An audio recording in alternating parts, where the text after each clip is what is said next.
Archaeological press coverage frequently highlights the discovery of aesthetic artifacts and elaborate funerary tombs buried in the desert sands.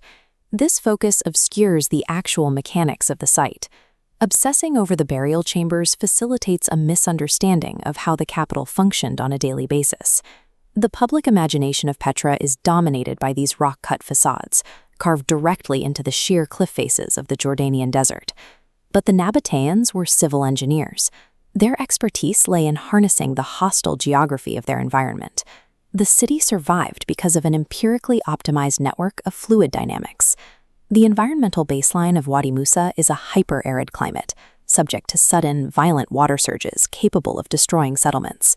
Within this environment, the Nabataeans needed to sustain an estimated urban population of 30,000 people. Keeping that population alive required the daily transport and distribution of 40,000 cubic meters of water. The primary perennial water sources were decentralized, located up to 7 kilometers away from the urban center. Bridging this hydrological deficit required the Nabataeans to deploy principles of fluid mechanics centuries before those concepts were formally codified. The first objective of the Nabataean water grid was defensive, protecting the city center by diverting seasonal flash floods. Engineers constructed an 80-meter diversion tunnel that intercepted the torrents of Wadi Musa and safely rerouted them into the neighboring Wadi Mukhlima. With the flood threat mitigated, they carved gravity-fed water channels directly into the canyon walls to transport the safe residual runoff. This runoff introduced the problem of turbidity. The water was heavily choked with sand and solid particles that would clog a municipal pipeline. This diagram shows a 2D cross-section of their solution, the decantation basin, a specialized chamber engineered to purify the water without chemical filtration. As water flows over the low inlet wall, it enters a wider volume, causing a deliberate drop in flow velocity and kinetic energy. This allows gravity to pull sediment down, while clarified water overflows into the main storage cistern. By manipulating kinetic energy, Nabataean engineers automated the purification of their municipal water supply. Supplying the inner city required shifting from open-air gravity channels to a pressurized, high-fired ceramic distribution network. The engineers utilized modular terracotta piping, standardizing the network with internal diameters ranging between 15 and 25 centimeters.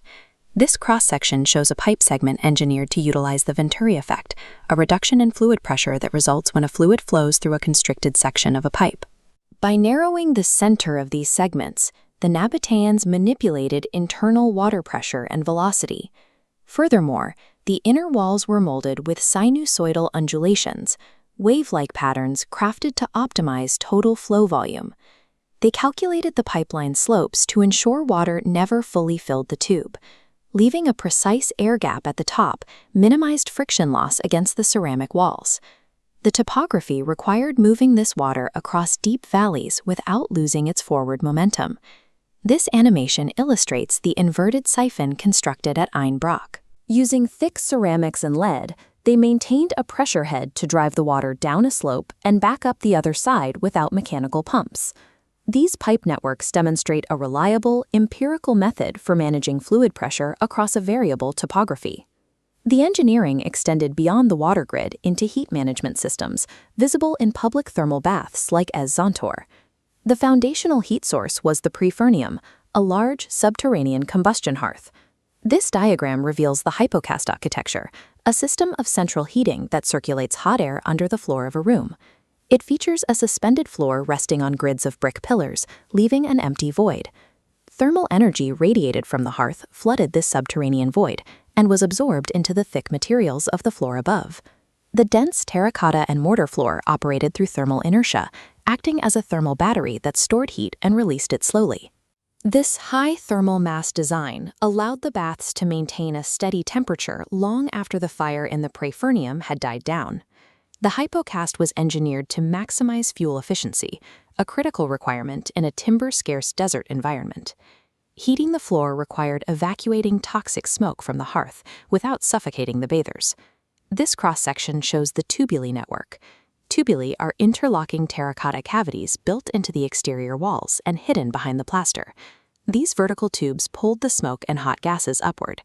This action drafted the fire below and created a radiant thermal envelope around the room before venting the exhaust out the roof. Heating the volumes of water inside the caldarium, or hot plunge pools, posed a different problem. The solution was the testudo, a conductive, semi-cylindrical copper box on the pool's floor, with its closed end thrust directly over the combustion hearth. The temperature differential between the boiling water inside the testudo and the cooler pool water drove a natural, continuous convection current. Hot water exited the top of the copper box, while cool water was pulled in at the bottom, equalizing the pool's temperature without mechanical stirring. The Nabataean bathhouse operated as a closed-loop thermodynamic engine, balancing airflow, thermal mass, and fluid convection. Pulling back from the micromechanics reveals the macro scale of the Petra infrastructure grid. The city integrated over 200 kilometers of precision piping, 40 dams, and hundreds of decantation cisterns, operating as a single organism. This engineering allowed the Nabataeans to dictate the terms of the Arabian incense route by controlling the only reliable artificial oasis in the region. However, the system possessed an inherent fragility. Rigid, precision-sloped ceramic networks are vulnerable to seismic shearing, the fracturing of materials caused by the shifting of the Earth's crust. In 363 AD, a catastrophic earthquake struck the region. The seismic waves shattered the hydraulic continuity of the pipelines, rendering the water grid unmaintainable. The city's tombs remain as the visible remnants of a society that sustained itself through the precise management of fluid and thermodynamic energy.